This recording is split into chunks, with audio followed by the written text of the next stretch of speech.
Un nouveau rendez-vous d'actualité, mesdames, messieurs, merci de nous suivre. 10 conteneurs, des isoloirs et urnes ont été réceptionnés ce mardi 18 septembre par la Commission électorale nationale indépendante.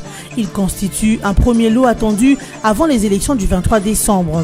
Le vice-président de la CENI a réceptionné ce lot aux entrepôts centraux de la centrale électorale. Norbert Basengezi a ainsi souligné que la tenue des élections à la date du 23 décembre n'est plus objet de discussion. Et puis, la foire agricole internationale de Kinshasa s'est ouverte officiellement ce mardi 18 septembre dans la soirée. Dans son mot, le gouverneur de la ville, André Kimbuta Yango, a salué la tenue de cette 3e édition qui a pour objectif inciter les opérateurs économiques à investir davantage dans le secteur agricole afin d'améliorer considérablement les conditions de vie de la population quinoise. Et enfin, plus de 100 journalistes femmes venues de 40 pays du continent africain prennent part à la 2e édition du Forum des femmes journalistes d'Afrique qui se déroule à Marrakech au Maroc. Toutes ces femmes ne visent que l'émergence d'une Afrique forte et solidaire, mais aussi lutter contre les stéréotypes sur l'image de la femme dans les médias. Sauf ultime modification du calendrier, c'est en principe aujourd'hui, mercredi 19 septembre, que la Commission électorale nationale indépendante devrait publier les listes définitives des candidats à la présidentielle et aux législatives nationales prévues le 23 décembre prochain en RDC. Ce, après que la Cour constitutionnelle ait fini le traitement des différents contentieux consécutifs à la publication le vendredi 24 juillet dernier des listes provisoires des postulants retenus pour les 2 élections.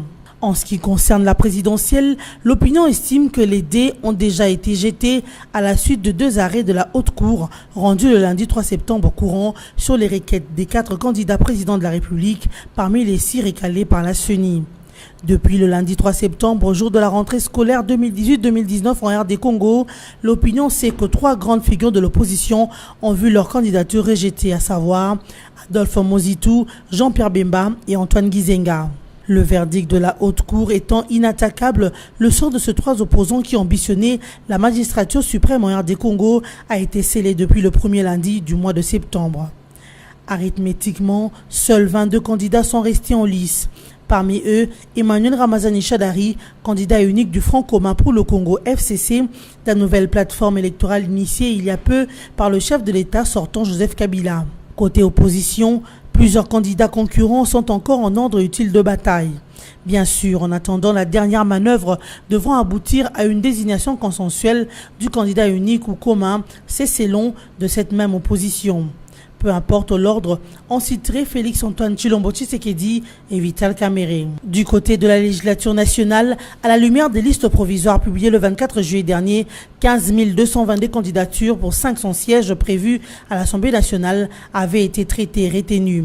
Il importe de rappeler que la Cour constitutionnelle a clôturé le jeudi 13 septembre les prononcés des arrêts en matière des contentieux législatifs. Sur 190 arrêts rendus, près de 80% ont confirmé la décision de la CENI. Les requérants et le président de la République ont à ce jour été notifiés conformément à la loi par une signification par extrait. La Commission électorale nationale indépendante CENI a réceptionné 10 conteneurs ce mardi 18 septembre 2018 d'un premier lot de 17 944 isoloirs sur plus de 100 000 attendus avant la tenue des élections le 23 décembre prochain. Le déchargement symbolique de ces outils a été fait par le vice-président de la CENI, Norbert Basengezi, en présence de quelques membres de l'Assemblée plénière aux entrepôts centraux de la CENI situés sur l'avenue au commandement dans la commune de la Gombe. La date du 23 décembre 2018 n'est plus objet à discussion. À chaque jour qui passe, vous vivez la réalité de ce qui se passe sur terrain. Ici, aux entrepôts ESTA, nous venons de recevoir officiellement les 10 premiers conteneurs qui contiennent l'une des quincailleries électorales, à savoir l'isoloir tant réclamé pour le secret des votes, a déclaré Jean-Pierre Kalamba, rapporteur de la CENI. Dans la foulée, il a signifié que la réception de ces isoloirs est faite avant la date prévue dans le calendrier électoral rendu public par la CENI. Jean-Pierre Kalamba a également ajouté que, après cette réception, il y a d'autres conteneurs qui viendront jusqu'à atteindre la barre des 420 conteneurs à répartir à l'intérieur du pays.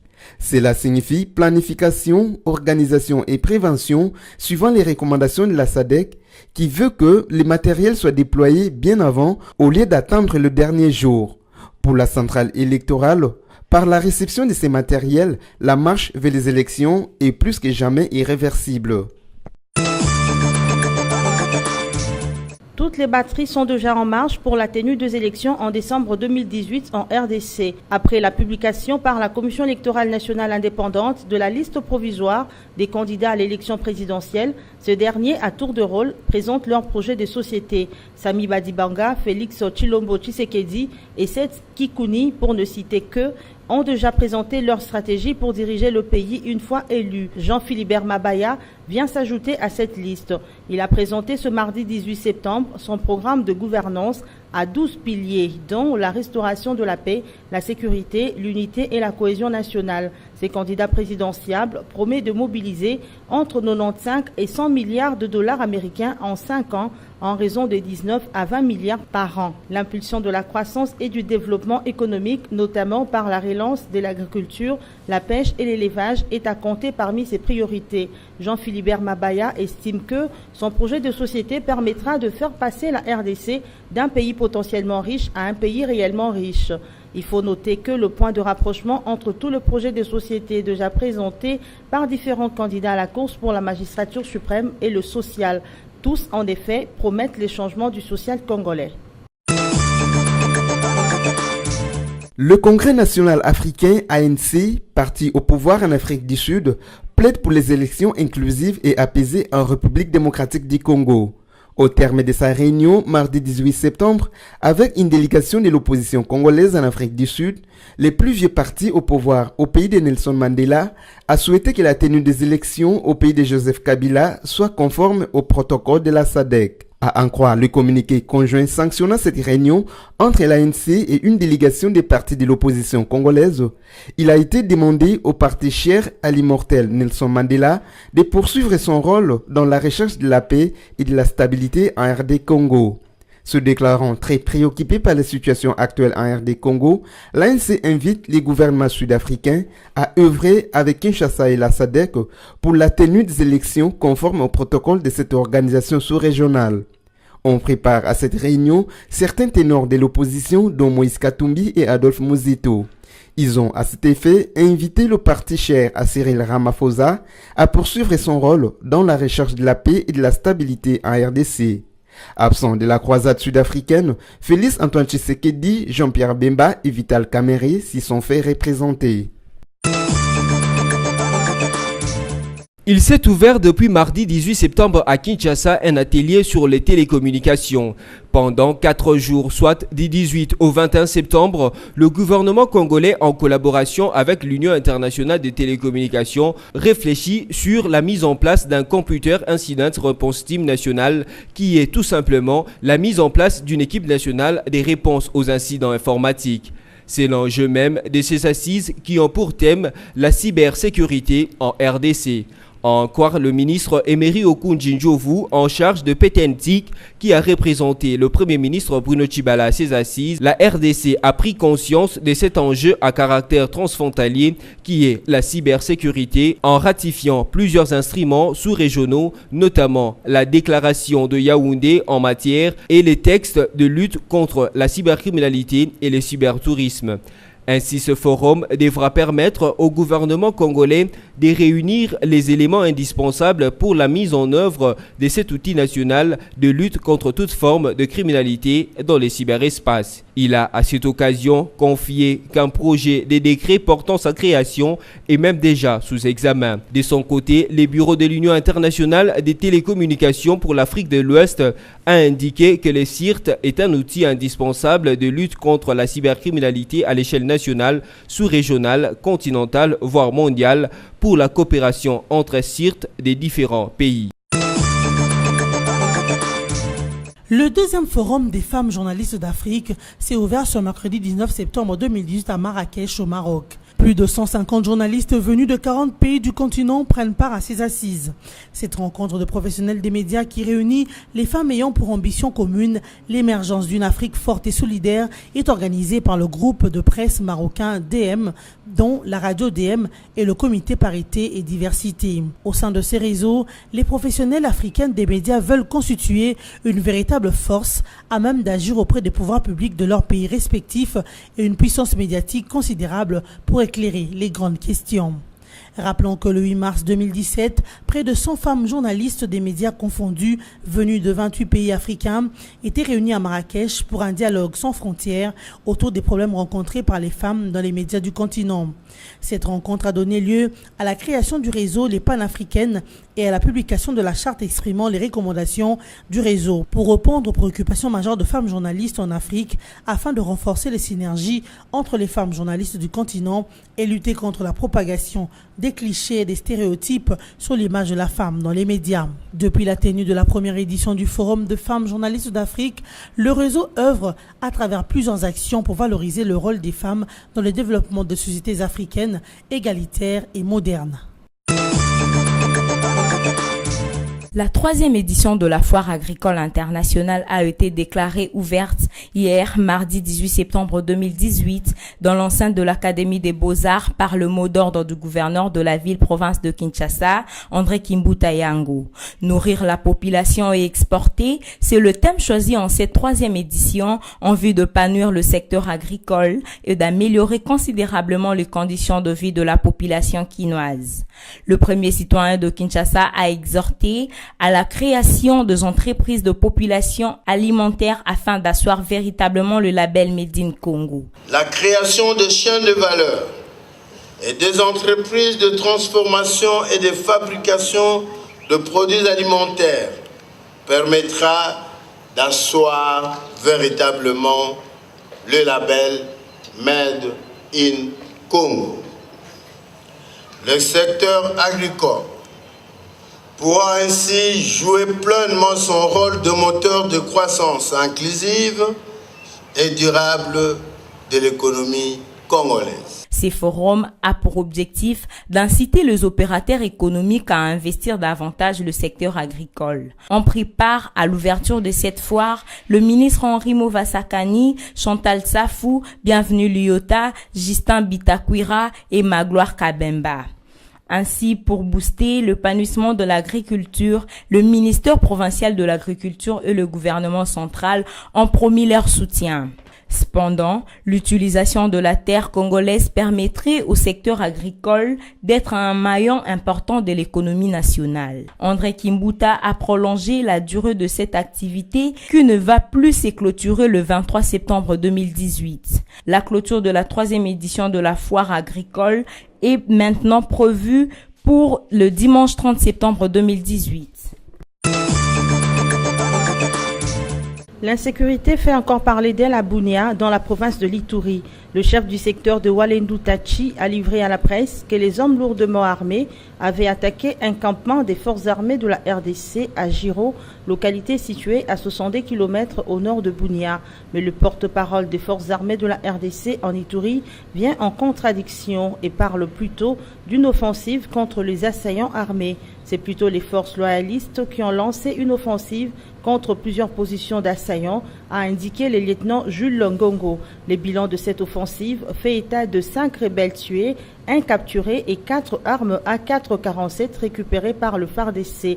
Autre conséquence à signaler, c'est les déplacements massifs des populations. Selon le porte-parole des forces armées de la RDC de l'Ituri, les déplacés se sont dirigés vers Masumbuko et Parnagaza. Les habitants de ces coins de la RDC sont depuis hier, mardi 18 septembre, dans une psychose totale. Dans la province de Mongala, un accident fluvial s'est produit dans la nuit de lundi 17 à mardi 18 septembre 2018 sur la rivière Mongala au niveau des Binga. L'on déplore plusieurs disparus. La balnéaire H-Barbé Espoir qui descendait la rivière et qui avait à son bord plusieurs passagers et marchandises a complètement sombré sous l'eau. D'après un témoin oculaire, la surcharge de la partie supérieure de la bannière est à la base de l'effondrement de cette embarcation.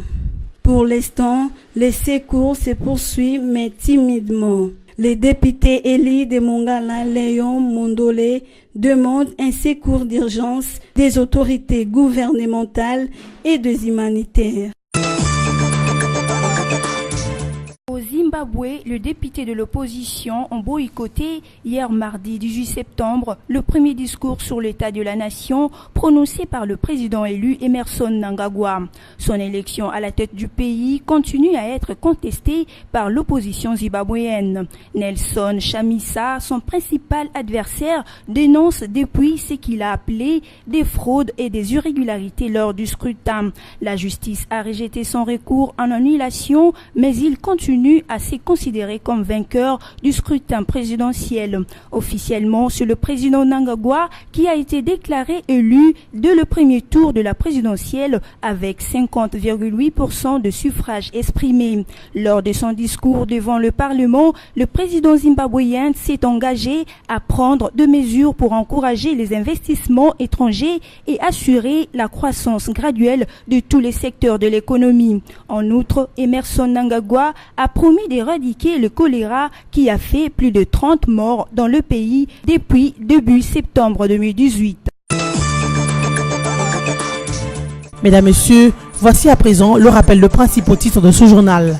10 conteneurs, des isoloirs et urnes ont été réceptionnés ce mardi 18 septembre par la Commission électorale nationale indépendante. Ils constituent un premier lot attendu avant les élections du 23 décembre. Le vice-président de la CENI a réceptionné ce lot aux entrepôts centraux de la centrale électorale. Norbert Bassengezi a ainsi souligné que la tenue des élections à la date du 23 décembre n'est plus objet de discussion. Et puis, la foire agricole internationale de Kinshasa s'est ouverte officiellement ce mardi 18 septembre dans la soirée. Dans son mot, le gouverneur de la ville, André Kimbuta Yango, a salué la tenue de cette 3e édition qui a pour objectif inciter les opérateurs économiques à investir davantage dans le secteur agricole afin d'améliorer considérablement les conditions de vie de la population quinoise. Et enfin, plus de 100 journalistes femmes venues de 40 pays du continent africain prennent part à la 2e édition du Forum des femmes journalistes d'Afrique qui se déroule à Marrakech au Maroc. Toutes ces femmes ne visent que l'émergence d'une Afrique forte et solidaire, mais aussi lutter contre les stéréotypes sur l'image de la femme dans les médias. Fin de cette édition d'information. Merci de nous avoir suivis.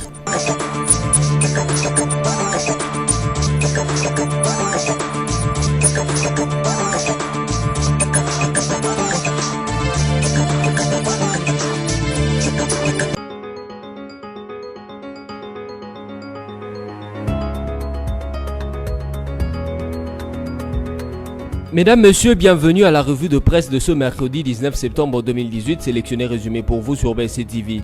Ouvrons cette revue de presse avec le site d'actualité Congo Virtuel qui titre « Après la haute cour, Akin, Bemba recalé à la CPI ». Déclaré inéligible par la Cour constitutionnelle suite à sa condamnation définitive à la CPI pour atteinte à la bonne administration de la justice, Jean-Pierre Bemba a saisi en urgence la CPI pour une sorte de cassation de cette décision de la haute cour congolaise afin de se remettre en course à la présidentielle. Sans ménagement, la chambre de première instance 7 de la CPI vient de rejeter cette demande qu'elle considère comme une nouvelle manière pour Bemba d'influencer sa sentence. La chambre ne considère pas que cela nécessite d'autres arguments pour se prononcer sur la requête. La Chambre rejette la demande de défense de Bemba. Ainsi en avait décidé le 14 septembre 2018 la Chambre de première instance 7 de la Cour pénale internationale en réponse à la demande urgente des avocats de Jean-Pierre Bemba aux fins d'une interprétation en vue de cassation de la décision de la Cour constitutionnelle congolaise sur la candidature du concerné. La haute cour congolaise avait en effet déclaré Bemba non éligible suite à sa condamnation définitive à la CPI pour atteinte à la bonne administration de la justice par subornation de témoins au moyen de la corruption. Poursuivons cette revue de presse avec Forum des As qui note en grand titre « Au terme de sa réunion lundi avec une délégation de l'opposition congolaise en Afrique du Sud, l'ANC pour la tenue des élections conformément au protocole de la SADC. À un peu plus de 3 mois des joutes électorales prévues en décembre prochain, toutes les voies constitutionnelles semblent bonnes à exploiter pour l'opposition, pourvu que l'idéal poursuivi soit atteint. En l'occurrence, la tenue des élections véritablement libres, transparentes et démocratiques avec la participation effective de tous les acteurs politiques locaux. C'est donc cela qui explique la croisade actuelle de l'opposition en dehors des frontières du pays. Après leur réunion du 12 septembre à Bruxelles, certains ténors du Sextior, dont Moïse Katumbi et Adolphe Muzito, ont effectué les déplacements pour l'Afrique du Sud où ils ont rencontré le Congrès national africain ANC, le principal parti au pouvoir dans ce pays arc-en-ciel. Comme dans la capitale belge, l'actualité en RD Congo a été au centre de ces face-à-face avec Assé Magashule, secrétaire général du plus vieux parti du pays, de Cyril Ramaphosa. À en croire le communiqué conjoint sanctionnant cette réunion tenue le 18 septembre entre l'ANC et une délégation de partis de l'opposition congolaise, il a été demandé au parti cher à l'immortel Nelson Mandela de poursuivre son rôle dans la recherche de la paix et de la stabilité en RD Congo. Bouclons cette revue de presse avec les sites de la radio Okapi qui écrit « Élection en RDC, la CENI réceptionne un premier lot d'isoloirs et des urnes ». La CENI a réceptionné ce mardi 18 septembre à Kinshasa le premier lot d'isoloirs en provenance de la Chine. Ces isoloirs sont censés assurer les secrets de vote. D'autres lots composés essentiellement de machines à voter sont attendus dans les prochains jours en vue d'intensifier la sensibilisation des électeurs. Selon Jean-Pierre Kalamba, la CENI devra recevoir plus de 80 000 machines à voter et autant d'isoloirs et autres matériels électoraux. Cette revue de presse est terminée. Merci à vous de l'avoir suivi et restez-nous toujours fidèles.